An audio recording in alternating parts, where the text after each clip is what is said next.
Three, two, one. Baik, di sini saya akan menjelaskan materi tentang pertolongan pertama.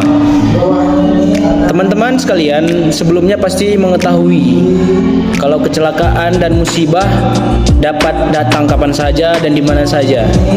Maka dalam setiap kejadian pasti ada penderita cedera, baik yang mengalami luka berat maupun luka ringan, dan membutuhkan pertolongan pertama yang cepat dan tepat. Maka dari itu, pertolongan pertama ini merupakan pemberian pertolongan segera kepada penderita sakit atau cedera atau kecelakaan yang memerlukan penanganan medis dasar. Maka diperlukanlah pertolongan pertama.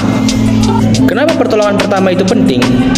Karena pertolongan pertama itu bertujuan sebagai menyelamatkan jiwa penderita agar tidak meninggal di tempat, mencegah cacat, misalnya luka yang membekas, memberikan rasa nyaman, dan mempercepat penyembuhan.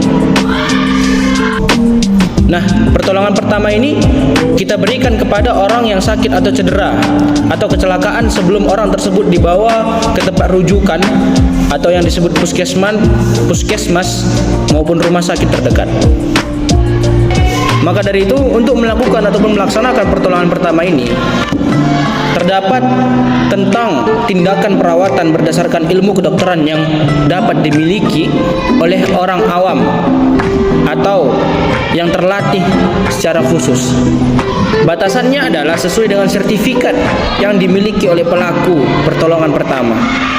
Maka dapat disimpulkan bahwa yang disebut sebagai penolong pertama itu ialah penolong yang pertama kali tiba di tempat kejadian dan memiliki kemampuan yang terlatih dalam penanganan medis dasar.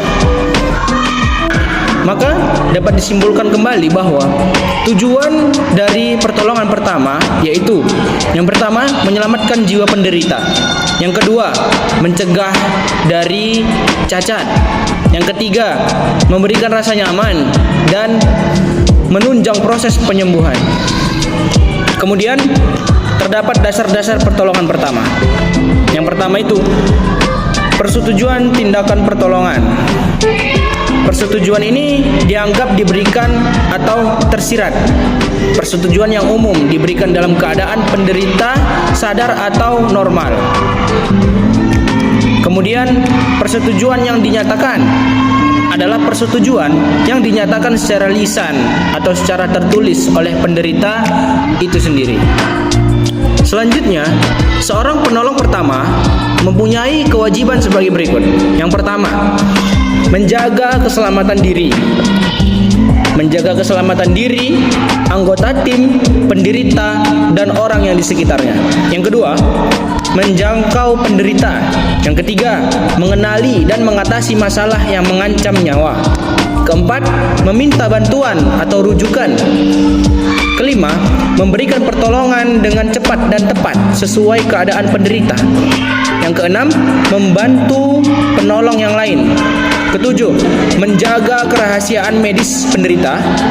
Kemudian kedelapan, melakukan komunikasi dengan petugas lain yang terlibat. Dan yang terakhir kesembilan, mempersiapkan penderita untuk ditransportasi atau dirujuk ke fasilitas kesehatan atau disebut dengan rumah sakit.